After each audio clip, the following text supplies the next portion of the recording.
नेजा के पहले पार्ट के अंत में हमने देखा था कि नेजा और आओबिंग ने अपने गांव को बचाते हुए एक स्वर्गीय बिजली की चपेट में आ जाते हैं, जिससे उनकी शरीर नष्ट हो गई और अब उनके पास सिर्फ आत्मा बची थी, जो 7 दिन बाद हमेशा के लिए गायब हो जाती। ताई, जो उनके गुरु थे, ये देख नहीं पा रहे थे कि उनके प्यारे शिष्य यूं नष्ट हो जाएं, इसलिए उन्होंने 7 रंगों वाले कमल की शक्ति से उनके लिए शरीर बनाने की कोशिश की। गांव वाले, जो अब नेजा को अपना रक्षक मानने लगे थे, इसलिए उन्होंने ताई की मदद की। ताई ने नेजा और एल्विंग के लिए नए शरीरों का सांचा तैयार किया, मगर नेजा इससे खुश नहीं थी। वो चाहता था कि उसका शरीर बिल्कुल वैसा हो जैसा वो खुद सोचता है, और आखिरकार उसने अपने मन मुताबिक एक शरीर तैयार कर लिया, जो कि एक असाधारण कृति थी। उसी समय एक सैनिक ने खबर दी कि शेनगोंग गांव की सरहद पर हमला करने की तैयारी कर रहा है।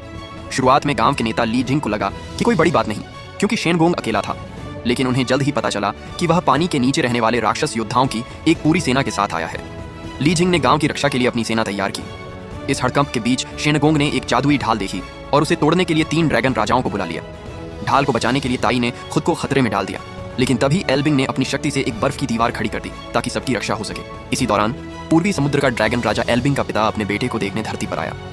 एल्विंग ने असफलता के लिए माफी मांगी, लेकिन उसके पिता के लिए बस उसका सुरक्षित होना जरूरी था। दुख की बात यह रही कि इतना ताकत लगाने से एल्विंग का नया शरीर टूट गया।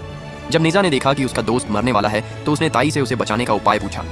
तब तय हुआ कि एल्विंग की आत्मा को अस्थायी रूप से नेजा के शरीर में समाहित कर दिया जाए। दोनों ने एक ही शरीर साझा किया, लेकिन यह भी अस्थायी था। ताई ने कहा कि अगर एल्विंग को दोबारा शरीर देना है तो 7 रंगों वाले कमल को फिर से जीवित करना होगा, और उसके लिए उन्हें स्वर्गीय देवता से पवित्र जल मांगना होगा। जब ताई और नेजा ने आवोबिंग के लिए पवित्र जल लाने की योजना बनाई, तो शेंगोंग ने इसका विरोध किया। उसे डर था कि अगर पवित्र जल का इस्तेमाल हुआ तो इससे उसे और उसकी ड्रैगन जाति को खतरा हो सकता है। इसलिए उन्होंने एक दूसरी योजना बनाई कि नेजा को देव स्वर्गीय परीक्षा में हिस्सा लेना चाहिए, क्योंकि उस परीक्षा में जीतने एक इनाम पवित्र जल भी होता है।